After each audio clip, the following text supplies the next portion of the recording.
And WGN political analyst Paul Lisnek listening along as we heard for the last hour and 45 minutes. Paul, what were your initial reactions about the way each candidate composed themselves? Well, listening and watching, because the nonverbals were key here. We didn't hear a lot of what they said off the screen, but we did see them mouthing a lot of words, and of course the looks back and forth. It was split screen the whole time. So I said just before we went to the debate that Trump's mission tonight was to stick to policy and avoid the personal attacks. He did not do that. He certainly went on a lot of personal attacks. Those people who support him and like that were probably pleased to hear that. For Harris, I mentioned that she needed to weave her background into future policies and clarify what those policies were. I am getting, comments from all sorts of viewers who see things one way or the other. Thank you for those. But the bottom line is it's pretty clear that Trump supporters don't see her as giving any policies of what she plans to do. I heard policies of what she planned to do, and they seem to think that Trump was just standing up strong, and he was. But everything for him brought in the border. It was all about the border. Clearly, that for him is the number one issue, no matter what the topic. That's what he brought in. I will say this. Moderators did a nice job of fact-checking and going after him. A little bit easier on Harris than they were on Trump. One example was the Afghanistan issue, where they asked her any regrets on what happened. She never talked about the 13 who were killed. They didn't follow up on that. They had plenty to go after for Trump as well. Former President Donald Trump talked a lot about Biden. Yeah. And this is what Harris had to say to that.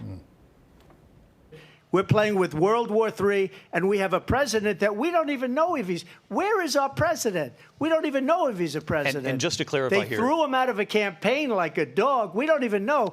Is he our president? But we have a president, Mr. President, that doesn't know he's alive.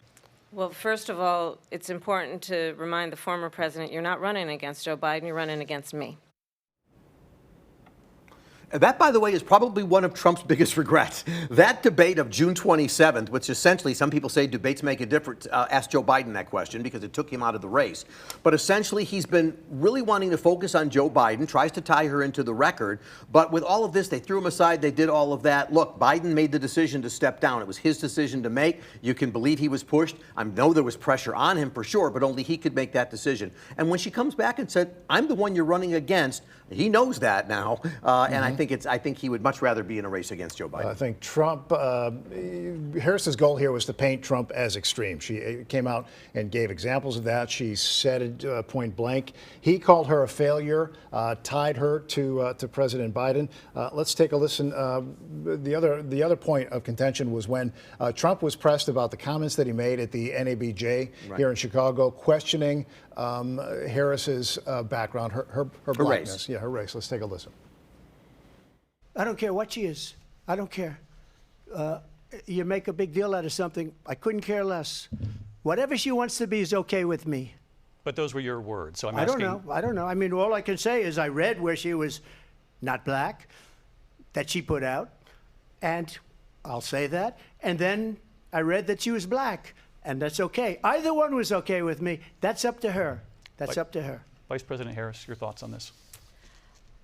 I think it's, honestly, I think it's a tragedy that we have someone who wants to be president who has consistently, over the course of his career, attempted to use race to divide the American people.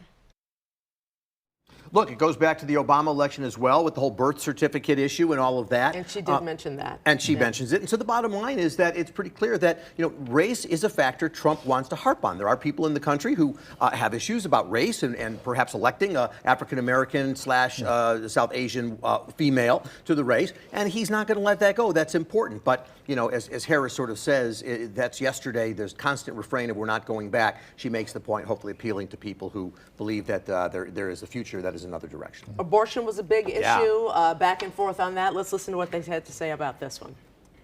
That predominates because they're radical. The Democrats are radical in that. And her vice presidential pick, which I think was a horrible pick, by the way, for our country, because he is really out of it. But her vice presidential pick says abortion in the 9th month is absolutely fine. He also says execution after birth. It's execution, no longer abortion, because the baby is born, is okay. And now in over 20 states, there are Trump abortion bans, which make it criminal for a doctor or nurse to provide health care. In one state, it provides prison for life. Trump abortion bans that make no exception even for rape and incest, which understand what that means. A survivor of a crime of violation to their body does not have the right to make a decision about what happens to their body next. That is immoral. And one does not have to abandon their faith or deeply held beliefs to agree. The government, and Donald Trump certainly, should not be telling a woman what to do with her body. Well, look, that is not one of the top issues that Americans say, but I think there's very little question that on the abortion issue, given the tone and tenor of how Americans generally see that issue, that's a tough one for Trump to win on. And what she said about what she called the Trump abortion bans and stuff, that's her way of putting it on him. He wants credit, so she's giving it to him.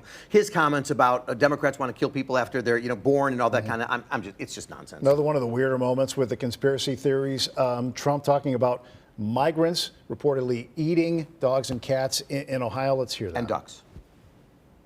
In Springfield, they're eating the dogs, the people that came in. They're eating the cats. They're eating the pets of the people that live there.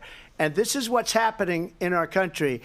I just want to clarify here. You bring up Springfield, Ohio, and ABC News did reach out to the city manager there. He told us there have been no credible reports of specific claims of pets being harmed, injured, or abused by individuals within the immigrant community. Well, I've seen people on television. Let me just say here, this is the people on television say my dog was taken and used for food.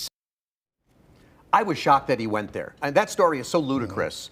And the concern with it is that it started at some level of just somebody putting it out there. J.D. Vance picked up on it and others. I was really surprised the former president went with that issue. His source is television. We all trust television. And, of course, you had David Muir saying, we've called the government. It is not true. Probably a mistake for him to go in that direction. Don't know why he went there. Quickly, who do you think won? Well, let's put it this way. It was Harris's to lose tonight, and I don't think she did. I think she came off strong. She came off in control. I think she came off like a leader. Take a look at the closing arguments. She looked to the future. Trump basically went after her as opposed to emphasizing his vision for the future. That's problematic. I appreciate the fact that Trump supporters stand behind him. Okay. Thank you, sir. Stay with us for continuing coverage of tonight's debate. WGN's Dana Rebick has been following along, and we'll have a full recap coming up on the news at 10. You can find all of our coverage online at WGNTV.com. Paul, thanks for being with us. Thank you, guys. Okay.